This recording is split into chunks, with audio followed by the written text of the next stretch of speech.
लाखों अफ्रीकी इस्लाम को छोड़कर अपना रहे हैं सनातन धर्म। मुस्लिम समुदाय का अफ्रीका में करीब है अबंद। घाना समुदाय में यज्ञ हवन सबको दिया जा रहा है बढ़ावा। मंदिरों में पूजा करने वाले मुसलमान नहीं मानते काबा को अपना आकार। गायों को पालने वाले खुद को कह रहे हैं श्री राम का वंशज। लग रहा है मानो अफ्रीकी देशों में खत्म होने को है मुसलमानों का वंश। जी हाँ, रूस, अमेरिका, इंडोनेशिया की खबरों के बाद अफ्रीकी देशों में भी तेजी से हिंदू धर्म का विस्तार देखने को मिला है। यहाँ पिछले 10 सालों में हिंदू लोगों की जनसंख्या 12,000 से बढ़कर 10 लाख हो चुकी है।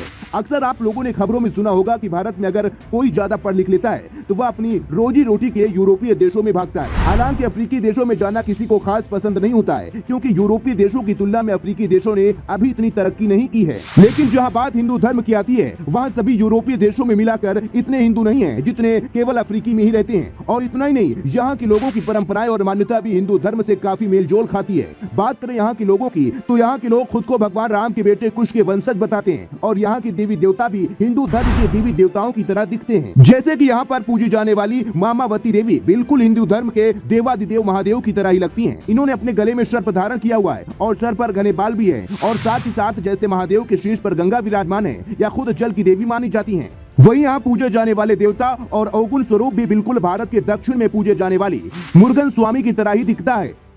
वही अफ्रीकी देश सूडान की बात की जाए तो जिस तरह हिंदू धर्म में गाय को मां का दर्जा दिया जाता है और गायों की रक्षा की जाती है, उसी तरह सूडान के मुंडारी जनजाति भी गायों की रक्षा करने के लिए जान देने और जान लेने में पीछे नहीं हटती। या लोग गाय को पालते हैं, उन्हें भगवान मानते हैं और पानी की जगह गाय के मूत्र का ही सेवन करते हैं। इसी के साथ जिस तरह हिंदू धर्म में पंचगव्य का इस्तेमाल किया जाता है, उसी तरह मुंडारी जाति में भी गाय के गोबर, मूत्र भी दूध और दही को मिलाकर पंचगव्य बनाया जाता है और इसी से बड़े बीमारियों का इलाज भी किया जाता है। इसी के साथ अफ्रीका में रहने वाले कुशाइट जात के लोग भी खुद को श्री राम के बेटे कुश का वंशज मानते हैं। और यह प्रथा आज की नहीं है बल्कि युगों पुरानी है, क्योंकि एक बार जब हिंदू धर्म के समर्थक स्वामी कृष्णानंद जी अफ्रीका के किंग हाइले सेल्सी से मिले तो उन्होंने किंग को रामायण पढ़ने के लिए दी, लेकिन किंग ने बोला कि यह किताब वह पढ़ चुके हैं और इस किताब में किंग हम के बेटे कुशी हमारे वंशज हैं। दरअसल श्री राम को पश्चिमी देशों में एक समय तक रहम कहकर बोला जाता था। समय के साथ रहम का आर हटता चला गया और श्री राम किंग हम बन गए।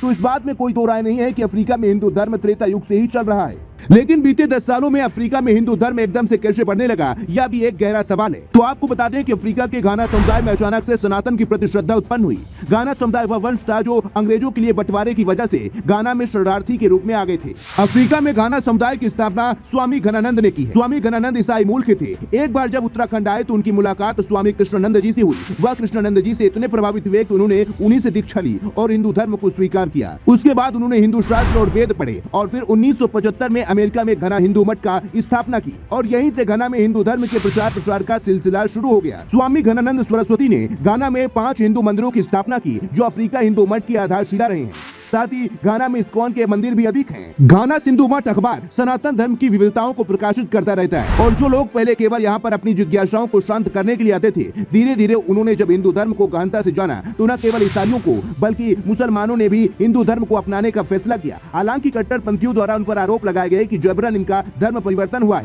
लेकिन घाना हिंदुओं ने खुद स्वीकार किया कि उन्होंने अपनी मर्जी से सनातन धर्म को चुना है। अगर आंकड़ों को देखा जाए तो पिछले कुछ वक्त में अफ्रीका में 1633 मुस्लिम समुदाय के लोगों ने अपनी मर्जी से हिंदू धर्म को अपनाया। तो जहां एक तरफ भारत में मजहब को लेकर आपस में लड़ाई झगड़े दंगे होते रहते हैं, वहीं विदेशी लोग हिंदू धर्म से प्रभावित होकर हिंदू धर्म की ओर अग्रसर हो रहे हैं। तो क्या सच में हमारे भारत को यूरोपीय अफ्रीकी देशों से कुछ सीख लेने की जरूरत है? हमें कमेंट करके बताइएगा। साथ ही हिंदू धर्म से जुड़ी ये खबर आपको कैसी लगी, इसके बारे में भी जरूर बताइएगा और ऐसे ही लेटेस्ट अपडेट के लिए हमारे पेज को फॉलो करना बिल्कुल भी मत भूलिएगा।